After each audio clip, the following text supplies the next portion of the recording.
ઉનાળાની શરૂઆત થઈ ગઈ છે અને એમાં પણ જો ઠંડો ઠંડો શ્રીખંડ મળી જાય તો આહા મજા જ પડી જાય ને. તો ચાલો આજે આપણે ઘરે શ્રીખંડ બનાવી લઈશું.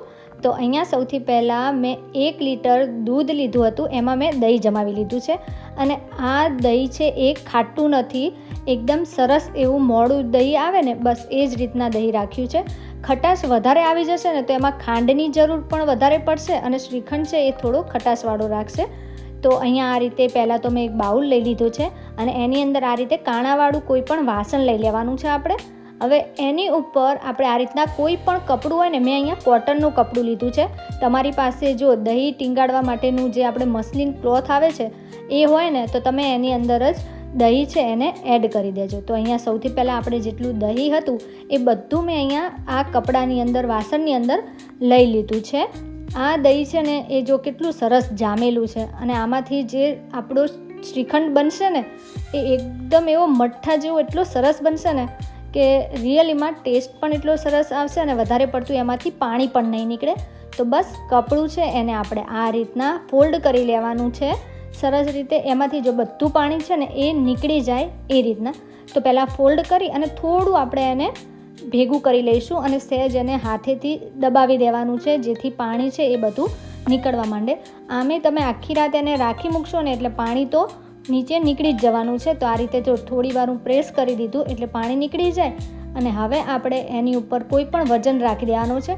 પણ અહીંયા મારે જો બાઉલ છે ને એ થોડો એ રીતના લાગતો હતો કે કદાચ જો વધારે પાણી ઓવરમાં થઈ ગયું ને તો વાડકાને અડશે, એટલે કે દહીંને અડશે ને તો પાણી ફરીથી એમાં નીકળી નહીં જાય. તો મેં એને તપેલી છે એ ચેન્જ કરી લીધી અને ઉપર આ રીતના વજન રાખી એને મેં આખી રાત માટે ફ્રીઝમાં રાખી દીધું હતું જેથી આપણે દહીંમાં ખટાશ ન આવી જાય. તો અહીંયા જો બીજા દિવસે સવારમાં મેં દહીં બહાર કાઢી લીધું તો એકદમ સરસ આપણું દહીં છે એ રેડી થઈ ગયું હતું. જે આપણે શ્રીખંડ બનાવવા માટેનું દહીં રેડી થાય ને એ. અને જો કેટલું સરસ એકદમ જે આપણે તોડીએ ને તો વચ્ચેથી જે પનીર કેવું લાગે છે બસ જો એ રીતના જ આપણું દહીં રેડી થઈ ગયું છે. એમાં પાણીનો જરી પણ ભાગ નથી. તો હવે આ દહીં છે લટકાવેલું દહીં એને આપણે આ રીતના કોઈ પણ વાસણની અંદર, જે વાસણમાં તમને હલાવતા ફાવે, એટલે કે આ રીતના જ્યારે આપણે શ્રીખંડ બનાવીએ ને ત્યારે મિક્સ કરવું હોય ને બધું એ હલાવતા ફાવે એવડું મોટું આપણે વાસણ લેવાનું છે. તો સૌથી પહેલાં દહીં છે એને આપણે આ રીતના ભાંગી લેવાનું છે અને ત્યારબાદ ઉપરથી મેં અહીંયા 1 વાટકી દળેલી ખાંડ એડ કરી છે. અને હવે એને આપણે દહીં સાથે સરસ રીતે મિક્સ કરી દેવાની છે જ્યાં સુધી દહીં અને દળેલી ખાંડ છે બંને એક રસ ન થાય ત્યાં સુધી. લગભગ મિક્સ થતાં 4 થી 5 મિનિટ લાગશે. હા, થોડો હાથ તો દુખશે અને થોડો થાક પણ લાગશે કારણ કે સતત એને હલાવતા રહેવાનું છે. વચ્ચે વચ્ચે તમે રેસ્ટ આપી શકો છો કારણ કે શું છે આમાં આપણે પાણીનો ભાગ નથી ને એટલે પાણી પણ નહીં છૂટે અને એકદમ સરસ આપણું શ્રીખંડનું બેટર છે રેડી થઈ જવાનું છે, એટલે કે શ્રીખંડ રેડી થઈ જશે. હવે થોડી વારમાં સરસ રીતે મિક્સ થઈ ગયું હતું, એટલે કે ખાંડ અને દહીં બંને સારી રીતે મિક્સ થઈ ગયું હતું. હવે ઉપરથી મેં અહીંયા 2 કલાક માટે દૂધની અંદર કેસર પલાળી અને રાખી દીધું હતું. ગરમ દૂધની અંદર કેસર પલાળ્યું હતું તો એ આપણે કેસરવાળું દૂધ છે એ એડ કરી લઈશું. અને 2 કલાક સુધી શું છે ગરમ દૂધની અંદર કેસર પલાળશો ને તો એકદમ એનો કલર જ એકદમ સરસ આવશે. જેટલો કેસરનો કલર હશે ને બધો આપણે શ્રીખંડમાં સરસ રીતે આવી જશે. અને જો એને પણ આપણે થોડી વાર માટે મિક્સ કરી લઈશું, લગભગ 1 થી 2 મિનિટ માટે. તો આ શ્રીખંડનો કલર જો કેટલો સરસ આવી ગયો છે ને. તો બસ આ બધું છે એને સરસ રીતે મિક્સ કરી દીધું છે. હવે શ્રીખંડ છે એ રેડી થવામાં વાર જરી પણ નહીં લાગે. તો હવે અહીંયા ઉપરથી મેં ડ્રાયફ્રૂટ્સ એટલે કે કાજુ અને બદામના ટુકડા એડ કરી લીધા હતા. ત્યારબાદ ઇલાયચીનો પાવડર એડ કર્યો છે. તમે અહીંયા દ્રાક્ષ, પિસ્તા બધું જ એડ કરી શકો છો. જે ડ્રાયફ્રૂટ્સવાળો બનાવવો હોય તો ડ્રાયફ્રૂટ્સવાળો, બાકી કેસર અને ઇલાયચીવાળો બનાવવો હોય તો તમે ડ્રાયફ્રૂટ્સ એને સ્કીપ કરી શકો છો, એટલે કે ડ્રાયફ્રૂટ ન નાખો અને એકલો ઇલાયચી પાવડર અને કેસરવાળું દૂધ એટલું જ નાખી શકો છો. પણ મેં અહીંયા ડ્રાયફ્રૂટ્સવાળો બનાવ્યો હતો. પણ હા, મેં દ્રાક્ષ કે કોઈ પણ પિસ્તા કે કોઈ દ્રાક્ષ કે કાંઈ જ એડ કર્યું નથી. મેં ખાલી કાજુ, બદામ અને ઇલાયચી પાવડર એડ કરી લીધો હતો. હવે અહીંયા એક મેઇન વસ્તુ છે, આપણો જે શ્રીખંડ છે એકદમ સરસ બહાર જેવો પરફેક્ટ બને અને વધારે પીગળે નહીં એના માટે મેં અહીંયા 2 ચમચી જે ઘરની આપણી દૂધની મલાઈ આવે છે ને એ એડ કરી લીધી છે. અને એને પણ સરસ રીતે મિક્સ કરી લીધી છે. હવે મેં ટેસ્ટ કર્યો કે લાવજો ચાખી જોઈએ કે હજી વધારે મોડો તો નથી લાગતો ને, તો મને થોડો મોડો લાગ્યો એટલે મેં અહીંયા અડધી વાટકી જેટલી દળેલી ખાંડ ફરીથી એડ કરી અને સારી રીતે ફરીથી એને મિક્સ કરી લીધી હતી.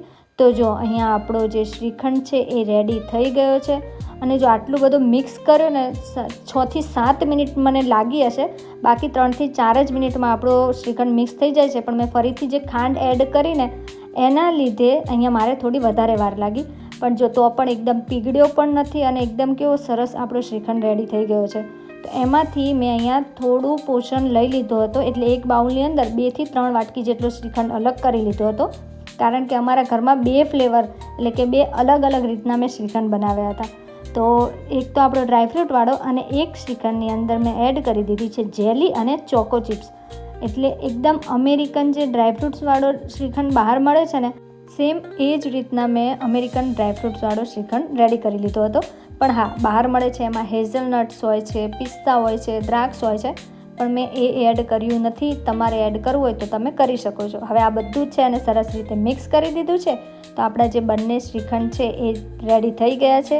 હવે ઉપરથી આપણે થોડું ગાર્નિશિંગ કરી દઈશું, જેમાં મેં ડ્રાયફ્રૂટ્સ અને કેસરના તાતણા છે એ એડ કરી લીધા હતા. અને આ બાજુ જે અમેરિકન નટ્સવાળું શ્રીખંડ હતો એમાં ઉપરથી ચેરી અને ચોકો ચિપ્સ એડ કરી હતી. હવે આ બંનેને મેં 2 કલાક માટે ફ્રીઝમાં રાખી દીધા હતા. હવે 2 કલાક બાદ જો તમે એને જોઈ શકો છો કે આપણો શ્રીખંડ છે એ કેટલો સરસ એવો રેડી થયો છે. જો એકદમ પીગળ્યો પણ નથી અને એકદમ સરસ રીતે ચમચી આપણે ઊંધી કરીશું ને તો પણ અંદરથી નહીં પડે. અને એટલો સરસ આપણો શ્રીખંડ રેડી થઈ ગયો છે. તો બંને શ્રીખંડ છે એને મેં એક એક કરી આ રીતે વાટકીમાં કાઢી લીધા હતા. અને આ જો બીજો શ્રીખંડ જે અમેરિકન નટ્સવાળો, તો જો એ પણ આપણો પરફેક્ટલી રેડી થઈ ગયો છે. તો રેડી છે બંને ફ્લેવરના હોમમેડ શ્રીખંડ. તો તમે પણ ટ્રાય કરો અને પછી મને જણાવો કે તમને કયો શ્રીખંડ સૌથી વધારે ભાવે છે અને તમને કેવી લાગી આજની આ હોમમેડ શ્રીખંડની રેસીપી.